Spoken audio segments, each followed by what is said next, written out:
Hello friends, Radhe Radhe. मैं रत्ना स्वागत करती हूँ आप सबको अपने YouTube channel Ratna Dwivedi blogs में। बड़ों को नमस्ते, छोटों को प्यार भरा आशीर्वाद। और आज मैं जा रही हूँ अपनी फ्रेंड के यहाँ।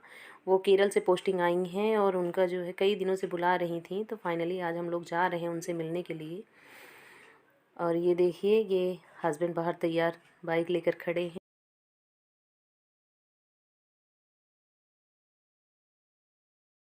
और हम लोग आ गए हैं। मैं बीच का नहीं शूट कर पाई थी क्योंकि ट्रैफिक बहुत ज़्यादा था रास्ते में। तो हम लोग सेक्टर उनके पहुंच चुके हैं। तो वहीं पास की एक दुकान, छोटी सी दुकान थी, ज़्यादा मार्केट नहीं थी, तो एक दुकान थी, वहाँ से मैंने सोचा कुछ ले लेती हूँ खाने के लिए बच्चों को। यहाँ पे गर्मा गर्म समोसे बन रहे थे, तो मैंने सोचा समोसे ही ले लेती हूँ ताज़े।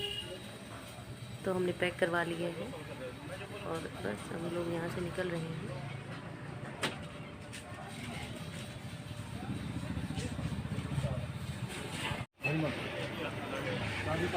ठीक है, तो फ्रेंड्स हम लोग आ गए हैं उनके यहाँ। और ये उनका बेटा है प्रवीण, और ये उनकी बेटी है राधिका। हम लोग केरल में साथ में थे। ये राधिका तब 1 साल की थी वहाँ पे।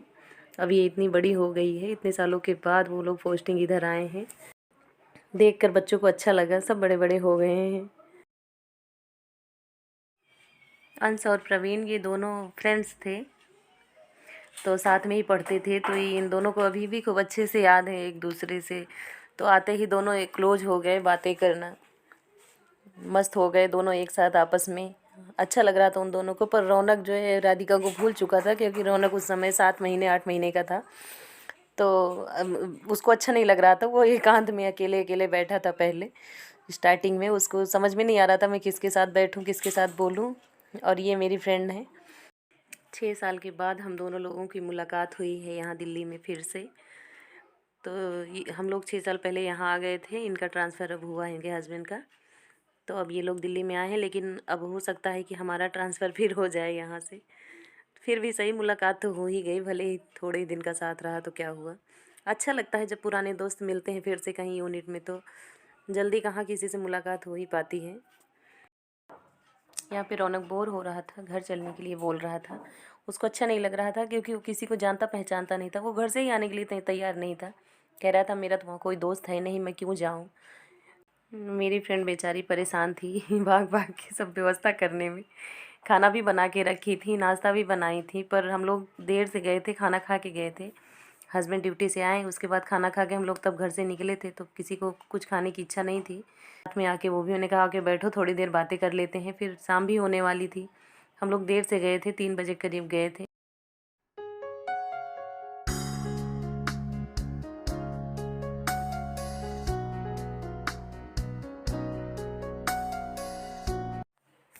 और बार बार बोल रही थी कि दीदी खाना खा लो, मैंने बना के रखा है। वही मैं मना कर रही थी कि बिल्कुल इच्छा नहीं थी। समोसे हम लोगों ने खा लिए, लेकिन खाने के लिए बिल्कुल मन नहीं कर रहा था।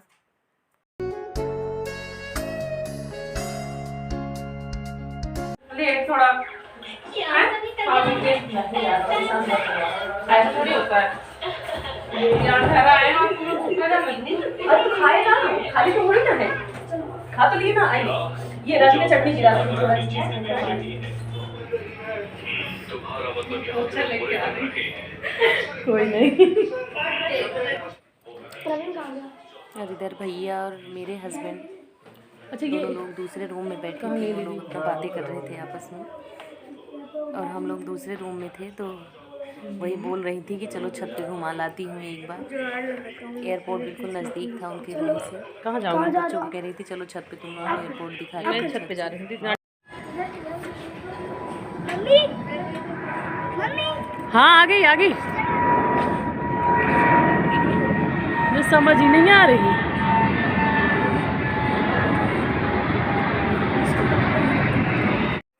और ये देखिए उनके रूम से एयरपोर्ट कितना नज़दीक था। जितनी फ़्लाइट जा रही थी सब हमको क्लियरली रनवे पे दिख रही थी। तो इतना नज़दीक वो लोग, उनका रूम है यहाँ से। और ये देखिए सनसेट भी हो रहा था।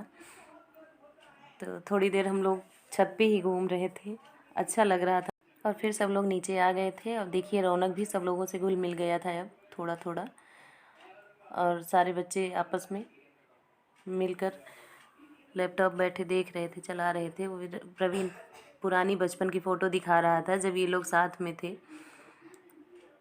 तो वही सब बैठकर देख रहे थे चारों बच्चे। अब अच्छा लगने लगा था, अब आने का मन नहीं कर रहा था, कह रहे नहीं रुको अभी थोड़ी देर। अंधेरा हो रहा था तो हम लोग बस निकलने वाले थे, तब भी दीदी ने कहा सब बच्चों को पहले एक बार मैं दूध दे देती हूँ बना के। तो सारे बच्चों को दूध बना के दी कि पी लो तब जाओ, क्योंकि कुछ खाए नहीं हो तुम लोग। तो प्रवीण कह रहा था आंटी थोड़ी देर और रुक जाओ ना, अंश के साथ मुझे खेलना है। मैंने कहा फिर बेटा फिर कभी आएंगे या तुम ही आ जाना, अभी जाने दो। तो वही अंश समझा रहा था कि ठीक है आना कभी तू भी। तो दोनों आपस में बातें कर लिए थे, अच्छा लग रहा था दोनों को आपस में साथ में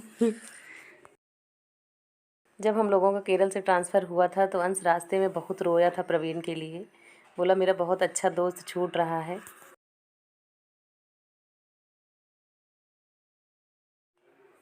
और यहाँ पर प्रवीण हम लोगों की वीडियो बना रहा था, दोनों लोगों को साथ में खड़ा करके बोला आंटी आप लोगों की फ़ोटो वीडियो ले लेता हूँ। तो बस वही हंसी मजाक हो रहा था और हम लोग बस निकलने वाले थे तुरंत।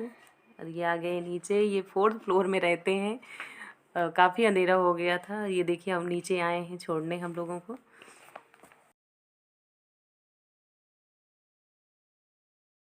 ये भैया हैं, उनके हस्बैंड, और ये मेरे हस्बैंड हैं दुबे जी।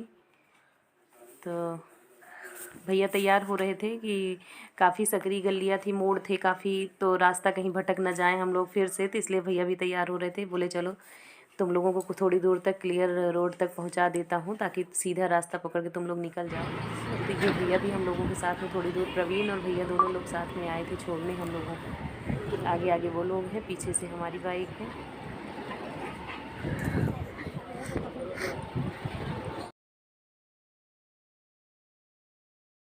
हैं घर के नज़दीक बिल्कुल से, तो रास्ते में मार्केट, सब्जी की मार्केट लगी हुई थी, तो इन्होंने कहा कि इधर से ही सब्जियां भी लेते चलो।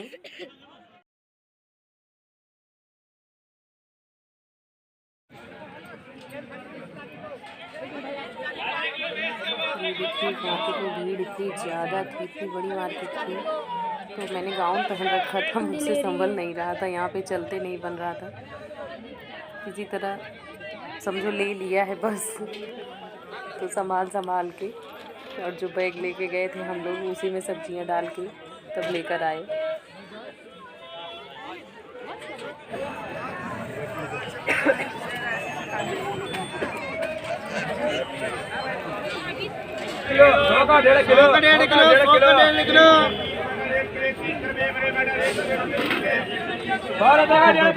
घर आ गए हैं, तभी गेट के बाहर एक लोग जान पहचान की थी, वो मिल गई थी, तो मुझसे बातें करने लगी थी।